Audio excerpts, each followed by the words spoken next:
चलिए आज बात करते हैं 17वीं सदी की एक ऐसी कविता की जो सिर्फ शब्द नहीं बल्कि इमोशंस का पूरा समंदर है। हम देखेंगे कि कैसे सैकड़ों साल पहले लिखी गई अलविदा की ये कहानी आज भी हमारे दिलों को कितना छूती है। सोचिए, जब किसी अपने से दूर जाना पड़ता है कितना मुश्किल होता है ना। वो जो एहसास होता है हम सबने कभी ना कभी उसे महसूस किया है। पर क्या हर जुदाई का मतलब हमेशा के लिए अलविदा होता है, या ये एक वादा भी हो सकता है कि लौटकर आएंगे? बस यही सवाल इस कविता की जान है और यह हमें शुरू से ही पकड़ लेता है। तो आखिर ये इतनी गहरी बात कह कौन रहा है? चलिए मिलते हैं इस कविता के पीछे के जीनियस से। जॉन डन, एक ऐसा कवि जिनकी अपनी जिंदगी ही किसी कविता से कम नहीं थी, बिल्कुल नाटकीय और जुनून से भरी हुई। ये हैं वो जॉन डन। इस चेहरे के पीछे ना एक ऐसी कहानी छुपी है जो उनकी कविताओं की तरह ही ड्रामा और इमोशंस से भरी हुई थी। अरे जॉन डन की जिंदगी कोई सीधी साधी नहीं थी, बिल्कुल नहीं। वो एक मेटाफिजिकल पोएट थे, मतलब जो प्यार और जिंदगी को बड़े अलग, बड़े गहरे अंदाज में देखते थे। वो एक ऐसे कैथोलिक परिवार में पैदा हुए जब कैथोलिक होना ही अपने आप में एक सजा थी। इसी वजह से उन्हें ऑक्सफोर्ड यूनिवर्सिटी से बिना डिग्री के निकलना पड़ा। और फिर प्यार, उन्होंने अपने संरक्षक की भतीजी से छिपकर शादी कर ली और इस प्यार की कीमत उन्हें जेल जाकर चुकानी पड़ी।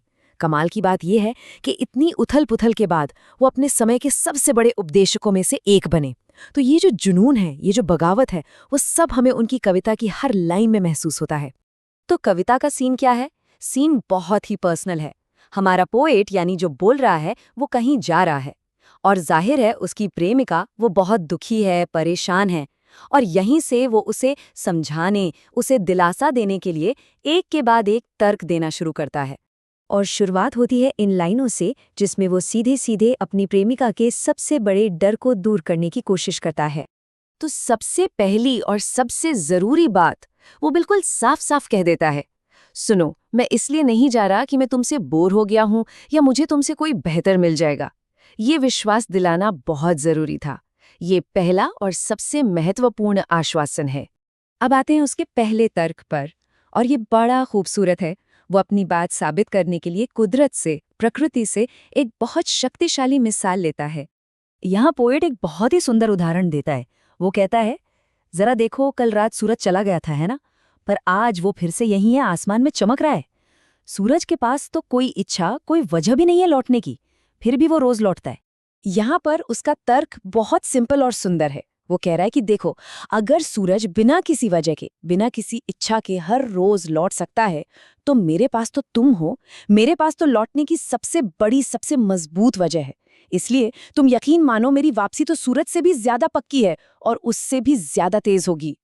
कविता में एक पुराना शब्द इस्तेमाल हुआ है, येस्टरनाइट। इसका सीधा सा मतलब है पिछली रात। इस शब्द से ना वो सूरज के रोज के नियम पर, उसकी विश्वसनीयता पर जोर दे रहा है, और इसी भरोसे का इस्तेमाल वो अपने वादे को मजबूत करने के लिए करता है। चलिए अब बढ़ते हैं दूसरे तर्क की तरफ। ये थोड़ा और गहरा है। यहाँ पर वो बात करता है हम इंसानों के उस डर की जो बुरी किस्मत या दुर्भाग्य से जुड़ा है। इन लाइनों में वक्ता ये मानता है कि इंसान की ताकत कितनी कमजोर है। जब अच्छी किस्मत चली जाती है तो ना हम एक और घंटा जोड़ सकते हैं और ना ही खोए हुए समय को वापस ला सकते हैं। और यहाँ एक बहुत गहरी मनोवैज्ञानिक बात छिपी है। वो कहता है कि हाँ, बुरी किस्मत पर हमारा कंट्रोल नहीं है, लेकिन जब हम चिंता और डर को अपने ऊपर हावी होने देते हैं तो हम उस बुरी किस्मत को और भी शक्तिशाली बना देते हैं। यहाँ फीबल शब्द, जिसका मतलब है कमजोर या दुर्बल, हमें किस्मत के आगे हमारी मजबूरी का एहसास कराता है। पर डन का संदेश निराशावादी नहीं है। वो हमें ये याद दिला रहा है कि हम अपने डर पर काबू पाकर इसी कमजोरी को ताकत में बदल सकते हैं। और अब हम आते हैं कविता के दिल पर, इसका तीसरा और सबसे शक्तिशाली तर्क। ये तर्क उन दोनों के बीच के गहरे आध्यात्मिक जुड़ाव के बारे में है, एक ऐसा कनेक्शन जो इस दुनिया से कहीं ऊपर है। और यहीं पर हमें जॉन डन का असली जीनियस दिखता है, जहां प्यार सिर्फ एक एहसास नहीं बल्कि एक रूहानी अनुभव है। ये लाइंस देखिए कितनी शक्तिशाली हैं।